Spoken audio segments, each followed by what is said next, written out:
आज के इस वीडियो में मैं आपको मोस्ट इम्पोर्टेंट प्रश्न रेखा चित्र किसे कहते हैं, हिंदी ग्रामर का मोस्ट इम्पोर्टेंट प्रश्न है आपका। बहुत ही आसान भाषा में आपके लिए लेकर आई हूँ और आपको अच्छे से समझाने की भी कोशिश करूँगी ताकि आपका कोई डाउट हो इसमें तो वो क्लियर हो जाए। तो देखिए, बिना किसी टाइम वेस्ट किए देखते हैं और अच्छे से कंप्लीट करते हैं।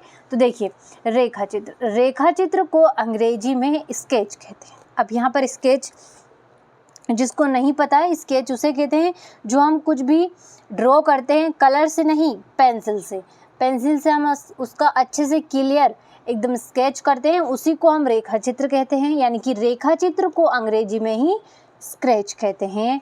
किसी पात्र या चित्रात्मक वस्तु का, यानी कि किसी भी इंसान के पात्र का या फिर चित्रात्मक, यानी कि कोई भी वस्तु है उसका चित्र निकाला जा सकता है। उसका चित्रात्मक वस्तु का सुव्यवस्थित, यानी कि अच्छे ढंग से एकदम सेम टू सेम आकर्षक और एकदम आकर्षक, जो इंसान का मन मोह ले, देखते ही आकर्षक ढंग से प्रस्तुतिकरण, यानी कि प्रस्तुत करना, यानी कि स्केच करना ही रेखा चित्र कहलाता है। तो देखिए, इतना सा है, बहुत ही आसान है आपका। अगर आप समझने की कोशिश करेंगे तो आपका अच्छे से क्लियर हो जाएगा। एक बार मैं आपको अच्छे से बताती हूँ। रेखा चित्र, अब यहाँ पर आपको इसके नाम से ही पता चलता है रेखा चित्र, यानी कि किसी रेखा को खींचकर उसका चित्र बनाना। इसके नाम में ही इसकी पूरी परिभाषा छिपी हुई है।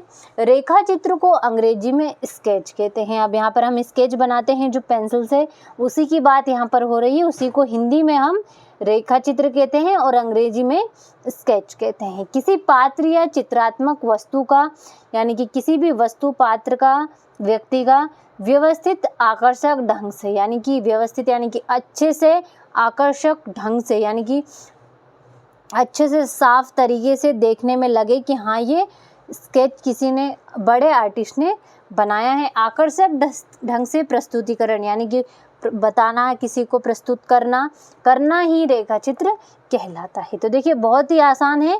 रेखा चित्र को अंग्रेजी में स्केच कहते हैं। किसी पात्र या चित्रात्मक वस्तु का सुव्यवस्थित आकर्षक ढंग से प्रस्तुतिकरण करना ही रेखा चित्र कहलाता है। तो देखिए, अच्छे से कंप्लीट करिएगा, बहुत ही आसान भाषा में दी गई है परिभाषा, तो अच्छे से कंप्लीट करें।